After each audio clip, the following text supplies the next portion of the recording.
Assalamualaikum warahmatullahi wabarakatuh. Ya, saudara-saudara mahasiswa, pada sesi ketiga ini kita mencoba melihat kembali secara historis bagaimana tentang perumusan Pancasila. Nah, saudara-saudara, sebagai headline, katakanlah begitu, pada pertemuan ketiga ini kita akan membahas tentang tujuan historis Pancasila yang terdiri dari beberapa periode. Yang pertama adalah periode pengusulan Pancasila, kemudian yang kedua periode perumusan Pancasila, dan yang ketiga periode pengesahan Pancasila yang di situ ada berbagai macam dinamika-dinamika yang terjadi di dalamnya. Nah, saudara-saudara, jika kita berbicara tentang sejarah perumusan Pancasila, maka tentu kita tidak bisa terlepas dari yang namanya beberapa periode tadi, kan gitu ya. Yang pertama adalah periode pengusulan Pancasila. Sebagaimana terlihat di layar, bahwa periode pengusulan Pancasila ini cikal bakalnya tentu adalah rasa nasionalisme kita ya, yang kemudian itu menjadi pembuka pintu gerbang kemerdekaan bangsa Indonesia. Nah, periode pengusulan Pancasila ini tentu dimulai dari masa perjuangan kemerdekaan, ya, sebelum dan sesudah proklamasi kemerdekaan Indonesia pada 17 Agustus tahun 1945. Tentu kita mengetahui sejarah bahwa pada masa itu banyak tokoh nasional dan pemimpin-pemimpin organisasi perjuangan yang kemudian secara dengan kesadaran penuh, dengan kesadaran yang begitu besar akan sebuah dasar negara yang kemudian dapat menyatukan kita bangsa Indonesia yang terdiri dari beragam suku, beragam bahasa, beragam bangsa, beragam adat istiadat yang berbeda itu, yang kemudian muncul cita-cita The Founding Fathers itu untuk bagaimana menyatukan berbagai perbedaan itu.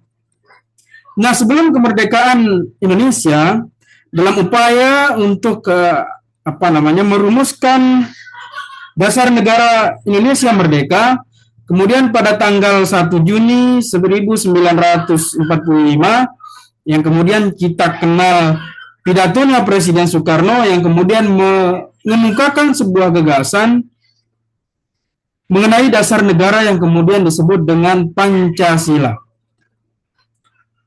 Hal ini diungkapkan di dalam sidang BPUPKI atau Badan Penyelidik Usaha Persiapan Kemerdekaan Indonesia. Pancasila kemudian diusulkan sebagai 5 pokok ajaran yang kemudian menjadi dasar kehidupan berbangsa dan bernegara. Nah, gagasan Pancasila ini tentu tidak serta-merta gitu ya diterima begitu saja, namun mendapatkan perhatian yang begitu besar karena dengan kemampuan Bung Karno menyampaikan pidato yang sangat luar biasa, kemudian menjadi perhatian besar dari para anggota BPUPKI, yang kemudian pada akhirnya menjadi salah satu pokok yang dijadikan dasar untuk merumuskan lebih lanjut di dalam sidang BPUPKI.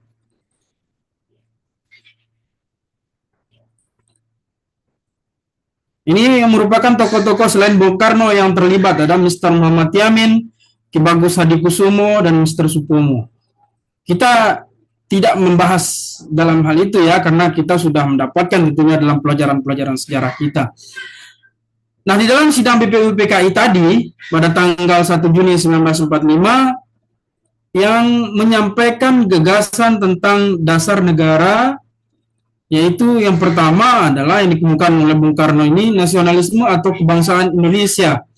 Kemudian internasionalisme atau peri kemanusiaan, kemudian mufakat atau demokrasi, kesejahteraan sosial, dan ketuhanan yang berkedaulatan.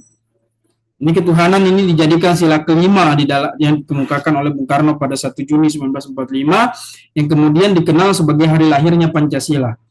Ya, kita mengakui ya bahwa hari 1 Juni itu hari lahirnya Pancasila, tetapi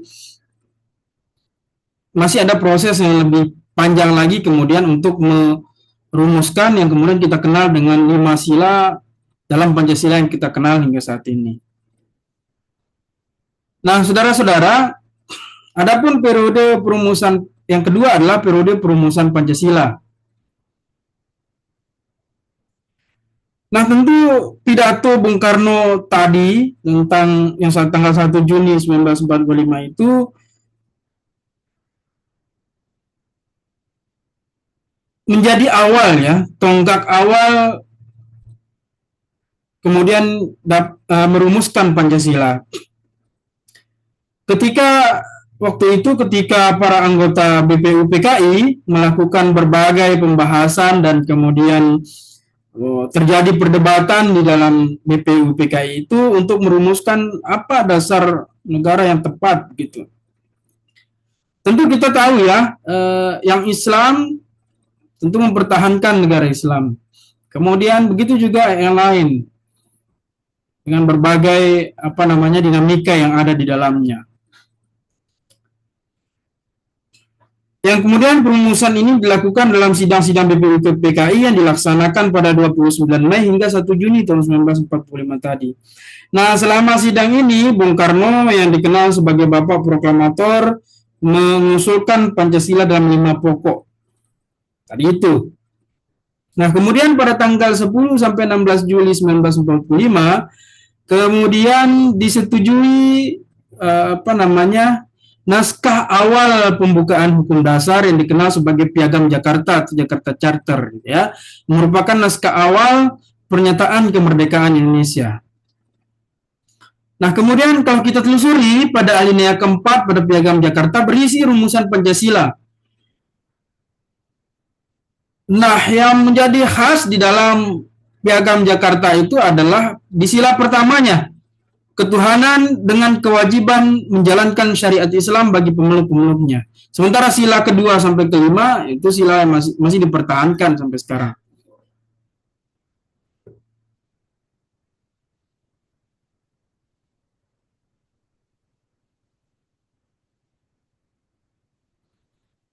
Kemudian saudara-saudara,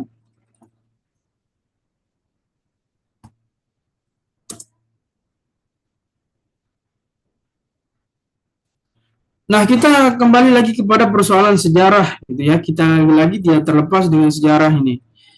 Kemudian pada tanggal 6 dan 7 Agustus 1945, Jepang kemudian takluk kepada Sekutu karena terjadi gempuran besar terhadap Jepang, gitu ya, penjatuhan bom atom di Hiroshima dan Nagasaki. Lalu kemudian Jepang mengeluarkan maklumat yang berisi pada pertengahan Agustus 1945 akan dibentuk Panitia Persiapan Kemerdekaan bagi Indonesia atau PPKI. Dokuritsu Junbi Inkai. Nah, kalau PPKI itu Dokuritsu Junbi Chasakai. Kita tahu lah itu. Kemudian yang kedua, Jepang kemudian mengeluarkan maklumat yang kedua. Panitia itu rencananya akan dilantik 18 Agustus 1945 dan mulai bersidang 19 Agustus 1945, dan maklumat yang ketiga adalah direncanakan pada tanggal 24 Agustus Indonesia akan dimerdekakan. Nah, pada tanggal 8 Agustus 1945, Soekarno, Muhammad Hatta, Dr. Rajiman dipanggil oleh Jenderal Terauchi ke Saigon, Vietnam, dan diberi kewenangan untuk kemudian membentuk Panitia Kemerdekaan Indonesia sesuai maklumat Jepang tadi itu. Nah, sepulangnya dari Vietnam, ketiga tokoh ini membentuk Panitia Persiapan Kemerdekaan Indonesia, anggotanya 21 orang. Nah, sejarah karena Jepang menyerah tanpa syarat kepada Sekutu, maka kaum-kaum muda di Indonesia ini menganggap terjadi kekosongan kekuasaan. Dan kemudian dipercepat dengan mempercepat kemerdekaan Indonesia. Kemudian diumumkan pada tanggal 17 Agustus 1945 itu. Yang kemudian Bung Karno memproklamirkanlah kemerdekaan itu pada tanggal 17 Agustus 1945.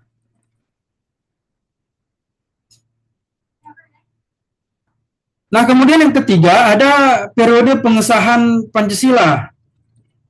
Nah, sekembalinya Bung Karno, Bung Hatta, dan Dr. Rajiman itu dari Vietnam kemudian disambut oleh pemuda. Tadi sudah saya kemukakan, pemuda kemudian mendesak gitu ya agar supaya kemerdekaan itu segera diumumkan oleh Bung Karno. Nah, perubahan situasi yang sangat cepat gitu karena Jepang tadi ini sudah menyerah tanpa syarat kepada sekutu. Artinya negara-negara jajahan Jepang kemudian harus diserahkan semuanya kepada sekutu. Nah, inilah yang kemudian menjadi eh, dasar para pemuda untuk kemudian meminta kepada Bung Karno mempercepat diproklamasinya kemerdekaan Indonesia. Sehingga terjadilah yang dikatakan di dalam sejarah itu penculikan Bung Karno dan Bung Hatta itu kerengas dengklok. Ya, melalui jalan yang berliku tadi akhirnya dicetuskanlah proklamasi pada tanggal 17 Agustus 1945. Nah, kemudian soal sejarah-sejarah selanjutnya itu nanti saya anggap sudah saudara-saudara paham semua ya. Yang penting adalah Pancasila itu tidak hanya disahkan sebagai dasar negara, akan tetapi juga menjadi bagian dari jiwa dan semangat negara Indonesia yang tercantum di dalam pembukaan Undang-Undang Dasar 1945.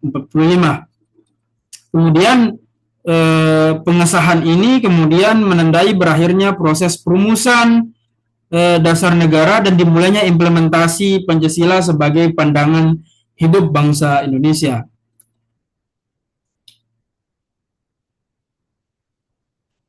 Nah, ada beberapa hal ya, sebagai negara yang baru merdeka, saat itu Indonesia tentu memerlukan kelengkapan kehidupan bernegara seperti mengesahkan Undang-Undang Dasar, memilih presiden dan wakil presiden yang pertama, membentuk Komite Nasional Indonesia Pusat, yang kemudian diketuai oleh Mr. Kasman Simidimejo.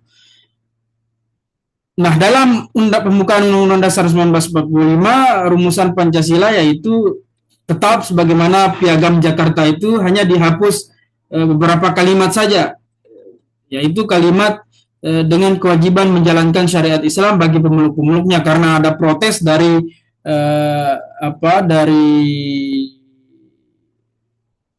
bagian Indonesia bagian timur begitu ya, karena ada seolah-olah dispesialisasikan umat Islam di Indonesia begitu, dengan menyebutkan ketuhanan yang Maha Esa dengan kewajiban menjalankan syariat-syariat Islam bagi pemeluknya, sehingga diprotes. Nah, oleh karena itu Islam pun menerima gitu ya, sehingga dihapuslah 7 kalimat itu tadi. Nah, saudara-saudara, setelah kita belajar sejarahnya yang begitu panjang Pancasila itu ya, tidak hanya sebelum kemerdekaan akan, tapi lebih jauh dari itu. Jauh sebelum itu, karena Bung Karno kemudian menggali nilai-nilai yang ada di dalam Pancasila itu membutuhkan proses yang begitu lama, katakanlah. Nah, saudara-saudara, kita coba melangkah tentang fungsi Pancasila. Kita coba lihat yang pertama dulu, yang dari atas ini, Pancasila itu sebagai identitas bangsa Indonesia. Kenapa Pancasila itu dikatakan sebagai identitas bangsa Indonesia? Menurut saya, gitu ya, pendapat pribadi ini, kenapa dikatakan Pancasila itu sebagai identitas bangsa Indonesia? Karena Pancasila itu mengandung nilai-nilai luhur yang mencerminkan sifat dan karakter asli bangsa Indonesia yang majemuk. Kita ini terdiri dari ribuan pulau, banyak suku, bangsa, bahasa. Setiap daerah memiliki adat yang berbeda-beda, yang sangat majemuk gitu ya.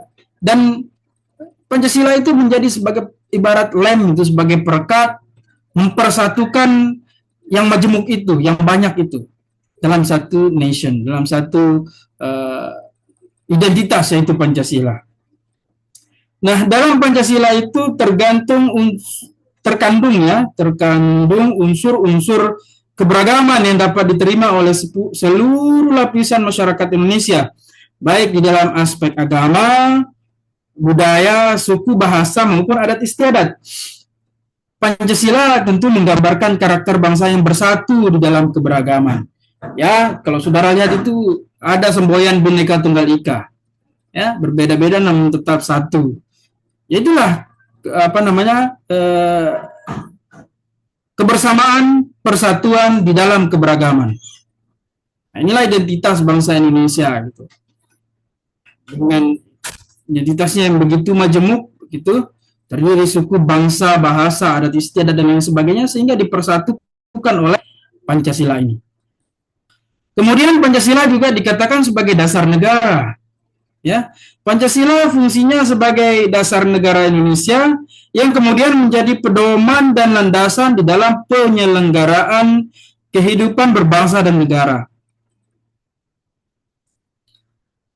Dalam Undang-Undang Dasar 1945, Pancasila itu menjadi sumber dari segala sumber hukum yang digunakan dalam membentuk kebijakan, kemudian peraturan, serta pelaksanaan pemerintahan di daerah. Nah, Pancasila ini memberikan arah dan tujuan bagi bangsa Indonesia, kemudian dalam mewujudkan cita-cita kemerdekaan. Ya, Pancasila dikatakan sumber dari segala sumber hukum di Indonesia. Ya, dan mengatakan stat fundamental norm, yaitu ya sumber-sumber hukum, sumber dari segala sumber hukum yang ada di Indonesia ini. Nah, ketika peraturan perundang-undangan bertentangan dengan Pancasila, maka peraturan perundang-undangan itu dapat dibatalkan, begitu dengan mekanisme yang ada. Gitu. Kemudian fungsi Pancasila itu sebagai perjanjian luhur, apa maknanya? Nah, Pancasila itu merupakan perjanjian luhur yang disepakati oleh seluruh elemen bangsa Indonesia sebagai dasar dalam hidup bermasyarakat dan hidup bermasyarakat, berbangsa dan bernegara. Nah, sebagai hasil konsensus nasional, Pancasila ini seperti yang saya kemukakan tadi, sebagai perekat yang kemudian itu mengikat seluruh komponen bangsa untuk menjaga persatuan dan kesatuan, ya, serta menegakkan nilai keadilan dan kesejahteraan sosial bagi seluruh rakyat Indonesia. Itu sebagai perekat, itu ya. Perjanjian luhur ini merupakan sebagai perekat pemersatu. Nah, kemudian Pancasila juga memiliki fungsi sebagai jiwa dan kepribadian bangsa. Nah, apa maknanya Pancasila sebagai jiwa dan kepribadian bangsa Indonesia? Karena mengandung nilai-nilai yang mendalam dan dan universal, katakanlah begitu, yang kemudian mencerminkan cara hidup. Kemudian Pancasila juga menjadi pedoman dalam berperilaku dan berinteraksi antara sesama warga negara, baik dalam kehidupan sosial, budaya, ekonomi, dan politik. Nah, itu sebagai jiwa dan kepribadian bangsa. Nah, kemudian fungsi selanjutnya, atau fungsi yang kelima ini, Pancasila berfungsi sebagai sistem filsafat. Maknanya adalah Pancasila itu merupakan sistem filsafat bangsa Indonesia yang kemudian menyatukan nilai-nilai etika dan moral dalam kehidupan berbangsa dan bernegara. Pancasila itu tidak hanya sebagai dasar hukum, tetapi juga sebagai pandangan hidup yang mencakup semua aspek kehidupan manusia, mulai dari spiritualitas hingga kebijakan sosial, ekonomi, dan politik. Jadi itu sebagai sistem filsafat ya Pancasila itu. Nah, kemudian yang keenam, Pancasila itu memiliki fungsi sebagai pandangan hidup bangsa Indonesia yang kemudian memberikan arah dan tujuan yang jelas, katakanlah begitu. Tujuan hidup yang jelas, tujuan hidup yang luhur. Nah, sebagai pandangan hidup ini tentu Pancasila memberi pedoman itu untuk bertindak dan berpikir dalam menghadapi masalah kehidupan, baik di dalam konteks pribadi maupun dalam konteks lebih luas, lebih kolektif. Pancasila itu juga menjadi pembimbing, ya, saudara-saudara ini sebagai mahasiswa tentu nanti akan punya pembimbing. Nah, dalam konteks negara ini, ya Pancasila itulah sebagai pembimbing itu, tentu dalam merumuskan kebijakan-kebijakan negara serta dalam memberikan penyelesaian masalah yang dihadapi bangsa Indonesia secara umum.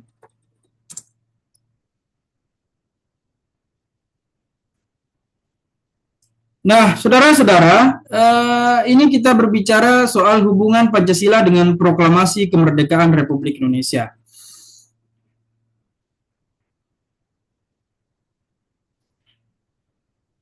Nah, proklamasi kemerdekaan Republik Indonesia yang kemudian diproklamirkan pada 17 Agustus 1945 itu merupakan puncak daripada perjuangan panjang bangsa Indonesia dalam meraih kemerdekaannya. Setelah sekian lama kita dijajah itu, berbagai negara barat kemudian menjajah bangsa kita, kemudian dengan waktu yang cukup panjang, cukup lama gitu, akhirnya kita kemudian berhasil memproklamasikan kemerdekaan kita pada tanggal 17 Agustus 1945. Pancasila yang kemudian disahkan keesokan harinya, tanggal 18 Agustus 1945 itu, kemudian menjadi dasar negara yang menggambarkan cita-cita kemerdekaan yang kemudian terkandung di dalam proklamasi yang dibacakan pada tanggal 17 Agustus 1945. Pancasila kemudian mencerminkan semangat kemerdekaan yang mengutamakan persatuan, keadilan, kemudian kemanusiaan dan kebebasan, gitu ya, dalam rangka untuk menciptakan masyarakat Indonesia yang katakanlah yang merdeka dan sejahtera. Saudara-saudara, Pancasila kemudian menegaskan nilai-nilai yang terkandung di dalam proklamasi, gitu ya. Ini hubungannya Pancasila dengan proklamasi kemerdekaan, yaitu penghargaan terhadap hak-hak asasi manusia.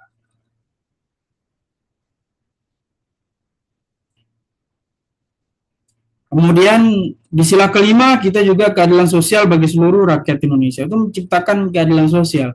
Kemudian kemerdekaan bagi seluruh rakyat Indonesia, ini sebagai sebagai puncak daripada perjuangan kemerdekaan Indonesia itu adalah kita mencapai kemerdekaan. Nah, sehingga Pancasila dan proklamasi kemerdekaan Republik Indonesia ya tentu saling menguatkan ya satu sama lain sebagai landasan dalam kemudian membangun bangsa Indonesia yang merdeka, bersatu, berdaulat, adil dan makmur. Dalam gitu, sebagaimana di pembukaan Undang-Undang Dasar 1945. Nah, kemudian Pancasila hubungannya dengan pembukaan Undang-Undang Dasar 1945. Tentu ya, pembukaan Undang-Undang Dasar 1945 menyebutkan bahwa Indonesia merdeka berdasarkan ketuhanan yang Maha Esa, kemanusiaan yang adil dan beradab, persatuan Indonesia, kerakyatan yang dipimpin oleh hikmat bijaksanaan dalam permusyawaratan perwakilan, dan keadilan sosial bagi seluruh rakyat Indonesia yang merupakan perumusan daripada Pancasila. Nah, di dalam pembukaan Undang-Undang Dasar 1945 itu, Pancasila dijadikan sebagai dasar untuk mengatur pemerintahan. Ya, dasar untuk mengatur pemerintahan, kemudian dasar untuk mengatur kehidupan bermasyarakat, berbangsa, dan bernegara. Nah, Pancasila itu sehingga menjadi pedoman bagi bangsa Indonesia dalam mewujudkan tujuan negara. Apa tujuannya? Ya itu tadi. Tujuan bangsa Indonesia adalah sebagaimana yang tercantum dalam Undang-Undang Dasar itu menciptakan kemakmuran, keadilan, dan kesejahteraan bagi seluruh rakyat Indonesia.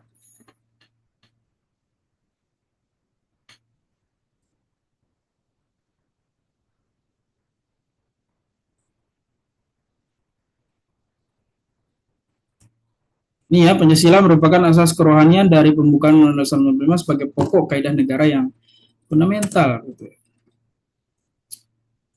Nah, penjabaran Pancasila dalam pasal-pasal Undang-Undang Dasar 1945. Di poin pertama itu, Pancasila merupakan asas kerohanian dari pembukaan Undang-Undang Dasar 1945 sebagai stats fundamental norm. Maknanya Pancasila itu dikatakan sebagai stats fundamental norm, norma fundamental negara. Jadi dalam pembukaan Undang-Undang Dasar kemudian dikristalisasikan dalam wujud pokok-pokok pikiran yang terkandung di dalam pembukaan Undang-Undang Dasar 1945. Nah, pokok-pokok pikiran yang terkandung dalam pembukaan Undang-Undang Dasar 1945 terjelma di dalam pasal-pasal di dalam Undang-Undang Dasar 1945. Sebelum melangkah ke sumber-sumber historis ini, sumber-sumber historis, sosiologis, dan politis Pancasila, saya akan menjelaskan sedikit tentang penjabaran dalam pasal-pasal gitu ya. Nah, kalau kita lihat ya, di pasal 1 ayat 1 Undang-Undang Dasar 1945 yang menyatakan bahwa negara Indonesia adalah negara kesatuan yang berbentuk republik, ini terkristalisasi dari atau merupakan pengejawantahan dari sila sila ketiga di dalam Pancasila yang kemudian menggambarkan semangat persatuan dan kesatuan.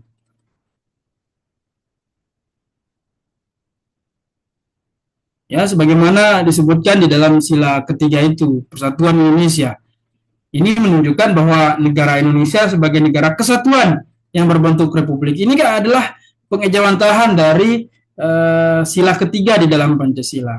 Kemudian kita juga bisa melihat di dalam pasal 27 ayat 1 Undang-Undang Dasar 1945 yang menyatakan bahwa segala negara bersamaan kedudukannya di dalam hukum dan pemerintahan serta wajib menjunjung tinggi hukum dan pemerintahan itu. Yang kemudian ini mencerminkan gitu ya, sebagai bentuk pengejawantahan dari sila kedua dan sila kelima. Ya, sila kedua dan sila kelima. Nah, selain itu, ini sebagai contoh saja ya, karena semua pasal-pasal di dalam Undang-Undang Dasar itu merupakan pengejawantahan dari sila-sila yang ada di dalam Pancasila. Ini saya sebut 3 saja, ya. Kita bisa membaca bersama nanti dari pasal 1 sampai dengan pasal terakhir di dalam konstitusi kita, Undang-Undang Dasar tahun 1945. Nah, itu semua mencerminkan sila-sila yang ada dalam Pancasila. Kemudian yang ketiga, yaitu yang pasal 33 ayat 3 Undang-Undang Dasar menyebutkan bahwa bumi, air, dan kekayaan alam yang terkandung di dalamnya dikuasai oleh negara dan digunakan sebesar-besarnya kemakmuran rakyat. Nah, ini merupakan pengejawantahan atau pengimplementasian dari sila kelima Pancasila tentang keadilan sosial. Bahwa semua yang ada di alam Indonesia ini adalah digunakan untuk sebesar-besarnya kemakmuran rakyat. Jadi itu kira-kira ya beberapa pasal yang kemudian menjadi contoh gitu ya pengejawantahan Pancasila. Karena semua pasal di dalam Undang-Undang Dasar Negara Republik Indonesia tahun 1945 itu merupakan pengejawantahan dari Pancasila gitu ya. Tidak hanya Undang-Undang Dasar saja, bahkan semua gitu ya peraturan perundang-undangan ada di Indonesia ini merupakan turunan ya penjelmaan dari sila-sila di dalam Pancasila, dikonkretkan melalui norma-norma di dalam peraturan perundang-undangan. Ya, nah, karena sila di dalam Pancasila itu belum konkret, maka kemudian dikonkretkanlah melalui peraturan perundang-undangan. Mulai dari yang paling tinggi Undang-Undang Dasar sampai di tingkat hierarki yang paling bawah. Gitu. Kemudian yang terakhir adalah sumber-sumber Pancasila ya secara historis. Memang nilai-nilai Pancasila sudah ada di dalam adat istiadat kita ya, kebudayaan dan agama yang berkembang dalam kehidupan bangsa Indonesia, bahkan sejak dahulu ya sebelum Indonesia merdeka, di zaman-zaman kerajaan kita sudah mengenal itu. Nilai gotong royong, semangat kebersamaan, semangat persatuan kita sudah mengenal itu. Kemudian semangat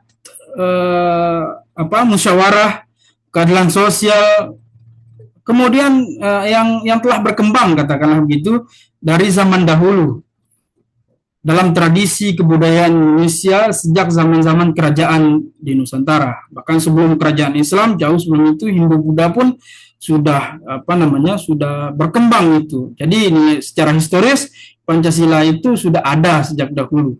Gitu ya. Nah, kemudian secara sosiologis nilai-nilai dalam Pancasila yang 5 itu, sila itu secara sosiologis telah ada dalam masyarakat Indonesia sejak dahulu hingga sekarang. Nah, sumber historis Pancasila ini berkaitan dengan kondisi sosial masyarakat Indonesia yang beragam, baik dalam hal suku, kemudian agama, kemudian budaya dan bahasa, gitu ya. Pancasila ini kemudian dirumuskan untuk menciptakan kesatuan, ya, kesatuan dan kebersamaan dalam keberagaman tersebut, agar seluruh rakyat Indonesia tentu dapat hidup berdampingan dengan damai, meskipun berbeda suku, berbeda ras, berbeda golongan, berbeda agama, berbeda bahasa, tapi kita dapat hidup berdampingan satu dengan lainnya karena dipersatukan oleh perekat itu tadi. Perekatnya adalah Pancasila, lem perekatnya adalah Pancasila, disatukan dalam satu satu satu ideologi, katakanlah gitu ya, disatukan di dalam satu nation, ya, direkatkan oleh Pancasila itu, sehingga ada semboyannya itu kan, ya, semboyannya Bhinneka Tunggal Ika itu tadi. Nah, kemudian sumber yang ketiga adalah sumber politis Pancasila, yang dimana sumber politis ini, nilai-nilai dasar yang terkandung dalam Pancasila, bersumber dan digali dari local wisdom, kemudian budaya dan pengalaman bangsa Indonesia, termasuk pengalaman dalam berhubungan dengan bangsa-bangsa lain.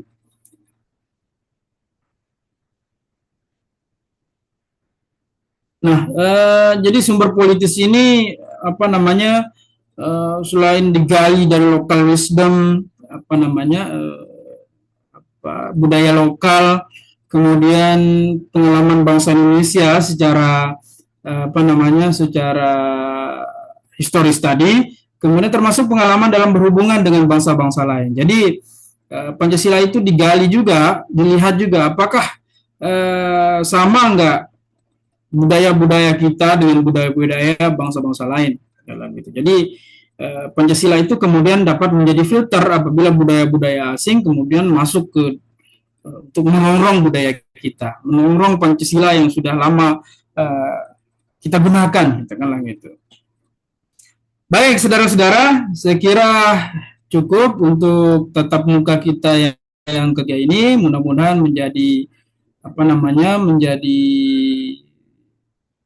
mengingat bagi kita semua, ya, menambah khazanah keilmuan kita semua, kemudian mengingatkan kembali kita terhadap Pancasila itu sebagai ideologi kita, sebagai sumber dari segala sumber hukum kita, sebagai hukum tertinggi kita, kemudian sebagai stat fundamental norm kita. Saya kira cukup materi pada sesi ketiga ini. Nanti silahkan kalau memang ada hal-hal yang kurang jelas, kemudian saudara perlu bertanya, nanti silahkan ditanyakan melalui chat grup ya, karena kita sudah menyediakan grup untuk mendiskusikan segala sesuatu yang berkaitan dengan mata kuliah pendidikan Pancasila. Demikian materi dari saya. Saya harap ada yang menanggapi, gitu ya, ada yang bertanya, ada yang memberikan tanggapan, ada yang memberikan pendapat, gitu, terkait dengan pengimplementasian Pancasila. Sekali lagi saya ucapkan terima kasih. Wassalamualaikum warahmatullahi wabarakatuh.